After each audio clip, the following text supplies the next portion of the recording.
Εποχή κρίσης, οι μισθοί πέφτουν, η εγκληματικότητα αυξάνεται. Τι γίνεται στην ελληνική αστυνομία, τι γίνεται στην αστυνομική διεύθυνση Μεσσηνίας? Η κρίση τελικά μας επηρεάζει όλους, επηρεάζει αυτές τις υπηρεσίες. Και τελικά οι αστυνομικοί τι ρόλο παίζουν ανάμεσα σε κάθε κοινωνία και την εκάστοτε κυβέρνηση?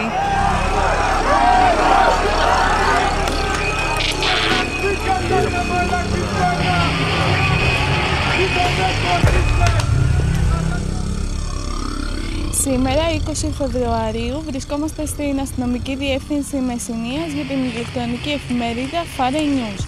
Μαζί μας βρίσκεται ο πρόεδρος της Ένωσης Αστυνομικών Υπαλλήλων, Γιάννης Αδαμόπουλος, για να μας μιλήσει για την εποχή της κρίσης και πόσο επηρεάζει αυτό την ελληνική αστυνομία. Κύριε Αδαμόπουλε, καλησπέρα. Καλησπέρα σας. Θα ήθελα να σας ρωτήσω, βρισκόμαστε σε μια εποχή κρίσης, ωστόσο πολλοί είναι αυτοί που λένε ότι η αστυνομία φταίει για όλα. Δεν υπάρχει αστυνόμευση. Τελικά εσείς είσαστε ο σάκος του box ανάμεσα στο εκάστοτε κράτος, την εκάστοτε κυβέρνηση και τους πολίτες. Δεν αισθανόμαι. Καταρχάς, καλησπέρα σας. Ευχαριστώ για την παρουσία σας στην Αστυνομική Διεύθυνση Μεσσηνίας, προκειμένου μέσα από την ιστοσελίδα σας να καταγράψουμε και να αναδείξουμε τα προβλήματα που απασχολούν γενικά τον οργανισμό της ελληνικής αστυνομίας και τον Έλληνα αστυνομικό. Τώρα, δεν αισθανόμαστε σάκο του box, απλώς πάντα σε κρίσεις και όσο ανεβαίνουν οι δείκτες της εγκληματικότητας, ο κόσμος είναι η φυσική αντίδραση απέναντι στην εξουσία και κάπου πρέπει να ξεσπάσει.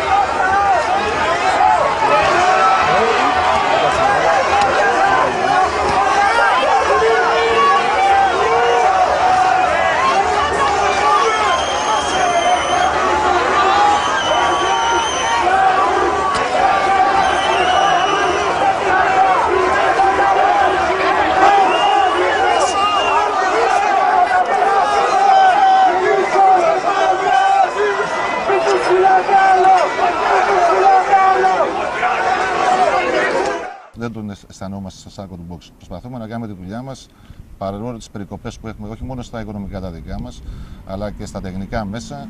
Και πιστεύω το τελευταίο καιρό αποδεικνύουν οι επιτυχίες της ελληνικής αστυνομίας ότι παλεύουμε για το καλύτερο για την ελληνική κοινωνία. Μπήκαμε στον Καλλικράτη.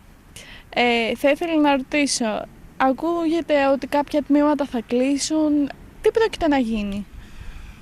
Εδώ και 3 μήνες περίπου συμμετέχω και εγώ στην ομάδα εργασίας στην Πανελλήνια Ομοσπονδία, προκειμένου από κάθε ένωση έχουμε μαζέψει τα στοιχεία και τον καλύτερο τρόπο αν θα πρέπει να γίνει καλλικράτης στα αστυνομικά τμήματα. Εμείς πρώτη σαν Ένωση Μεσσηνίας βγήκαμε δημόσια, έχουμε καταγράψει τις θέσεις μας και αν θα μπείτε στην ιστοσελίδα της Ένωσης μας θα δείτε ποιες είναι οι προτάσεις μας ως προς την Αστυνομική Διεύθυνση Μεσσηνίας.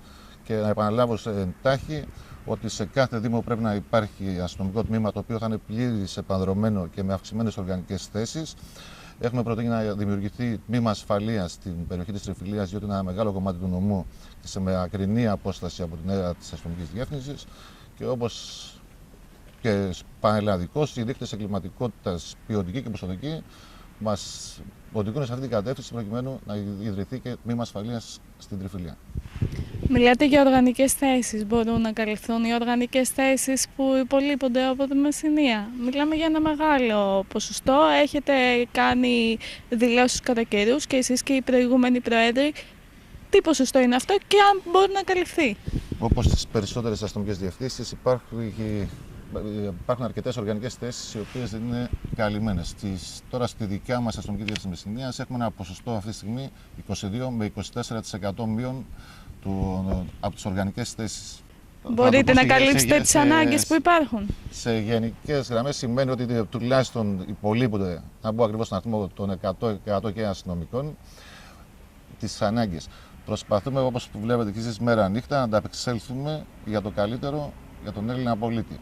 Σίγουρα όμως, όπως έχουμε πει και από την αρχή και σε όλα τα συνεδριά μας, εκτός στην ασφάλεια του πολίτη δεν υπάρχουν. Επομένως, όπως με ρωτήσατε και στην αρχή, λόγω της οικονομικής κρίσης, εκτόσεις είτε στα μέσα είτε στα άτομα επιφέρουν και τα αποτελέσματα που βλέπουμε. Στα άτομα εκπτώσεις παράλληλα τώρα περιμένετε ένα κύμα συνταξιοδότησης. Φοβόσαστε ένα κύμα συνταξιοδότησης των 40-50 ατόμων για εδώ για τη Μεσσηνία? Πολλοί συνάδελφοι που έχουν θεμελιώσει, επίσης δεν έχει ξεκαθαρίσει ακόμα το τοπίο τι θα γίνει με το Ταμείο Πρόνοιας και συγκεκριμένα το ΤΕΑΠΑΣΑ. Αν από το 2014 με την υπουργική απόφαση που ψηφίστηκε 31 Δεκεμβρίου και μειώνει κατά πάρα πολύ το ΕΦΑΠΑΞ, εφόσον εφαρμοστεί και στο δικό μας Ταμείο Πρόνοιας, δηλαδή το ΤΕΑΠΑΣΑ, φοβάμαι ότι μέχρι το ποσοστό των 40 ατόμων σκέφτονται προκειμένου να αποχωρήσουν από την υπηρεσία. Σκέφτονται. Για ποιους λόγους βρεθήκατε τις προηγούμενες ημέρες στην Αθήνα? Είναι οι ίδιοι λόγοι? Τα προβλήματα που αντιμετωπίζουμε σαν Ένωση είναι πάρα πολλά και γενικά η αστυνομική διάθεση Μεσσηνίας, το μεγαλύτερο πρόβλημα που αντιμετωπίζει αυτή τη στιγμή είναι η Κόρινθος, το οποίο θα το αναλύσουμε πιο αναλυτικά. Στην Αθήνα βρέθηκα λόγω της 18 Φεβρουαρίου ψηφίστηκε για το 2013-2016 το πλαίσιο δημοσιονομικής στρατηγικής, το οποίο θα επιφέρει από το νέο έτος νέες περικοπές τόσο στους μισθούς μας όσο και στα τεχνικά μέσα. Κόρινθος, η πληγή των αστυνομικών διευθύνσεων της Πελοποννήσου.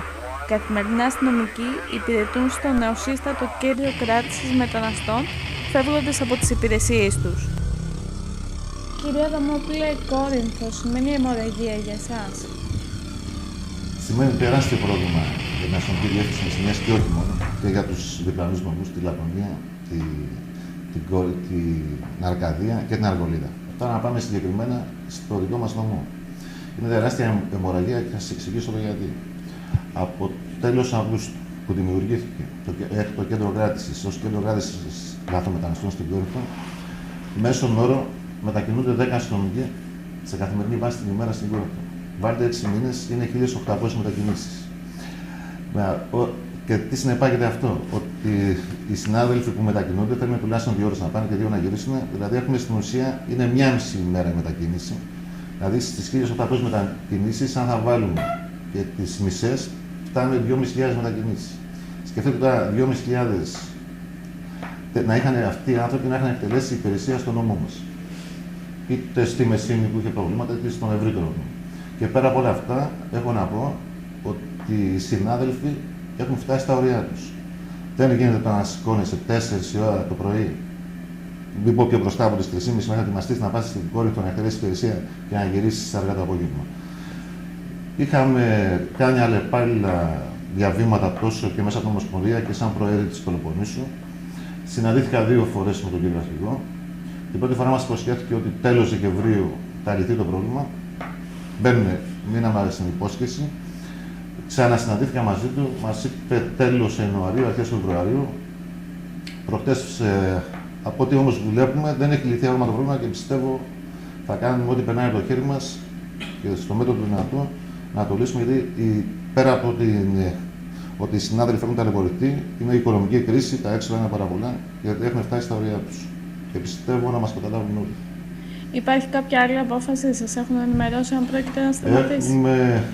Αυτές τις μέρες προγραμματίζουμε να βρεθούμε όλοι οι προέδροι της Πελοποννήσου, γιατί πλέον και η ΑΧΑΙΑ συνδράμει στην Κόρινθο, να αποφασίσουμε από κοινό, να δούμε τι άλλο μπορούμε να κάνουμε, πέρα από τα διαβήματα και τα χαρτιά. Ρωμά ή αλλιώς Αθήγανοι συνήθως απασχολούν και κλοπές. Για την Ένωση Αστυνομικών Υπαλλήλων Μεσσηνίας η λύση είναι μία: η διαπαιδαγώγηση, η μόρφωση και όπου ύστερα χρειαστεί η δίωξη.